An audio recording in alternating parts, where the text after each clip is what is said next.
How many insects do we have in Minnesota? That is such a good question because we don't have an answer. My name is Thomson. I am the curator of the University of Minnesota insect collection housed here in the Department of Entomology. There are roughly 1 million different insect species known to science in the whole world.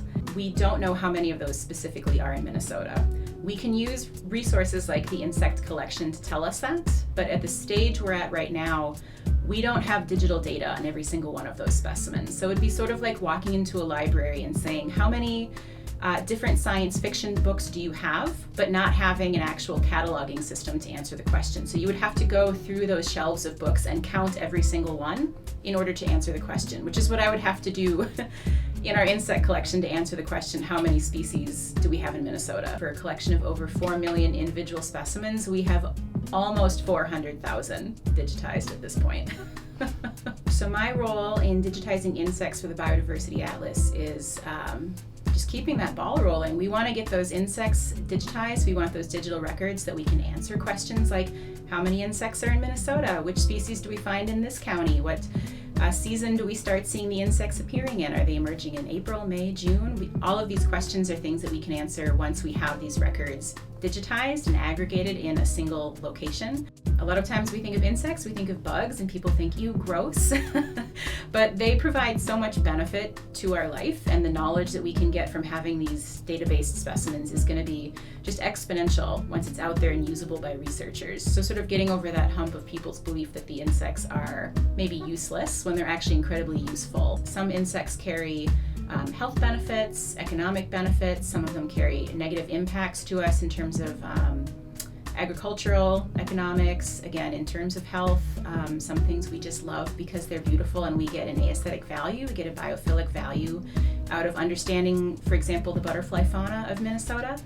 This work is important because it provides a lot of context for what we see now. We have a lot of historic specimens that date back to the late 1800s, the early 1900s. It's not uncommon for me to go through the collection and see a specimen collected in Minnesota from 1899, 1902, here in Ramsey County. Without the knowledge that we have of what used to be here, what is here now is a little less meaningful. We can't document change if we can't show what used to be here compared to what is here now. One really good example of how people are making use of these digital records that we're creating would be the Department of Natural Resources making use of these records. They are very interested in Minnesota's native bees and understanding the fauna that we have here, county by county, and understanding which native bees would we expect to see and where would we expect to see them in Minnesota. And they are very interested in if there's been changes to that fauna. And without knowing historically what we've seen in Minnesota over the past 100 years, we wouldn't know whether or not what we're seeing now represents any change. So having data-based bee records and knowing historically county by county where we would expect to see certain species, now we're able to say we're seeing shifts in distributions. We're seeing certain bees missing from counties where we used to see them historically, or we're seeing them in new counties where we didn't see them before. And being able to point at that change and say there's definitely change happening here. I can define this change. The species has shifted its range, allows us to ask the question, why? Why has it shifted its range? Does this have to do with climate change? Does this have to do with land use? Does this have to do with something that maybe we've done agriculturally where we've shifted the use of the land that influences the native bees? What is the driving agent behind this change?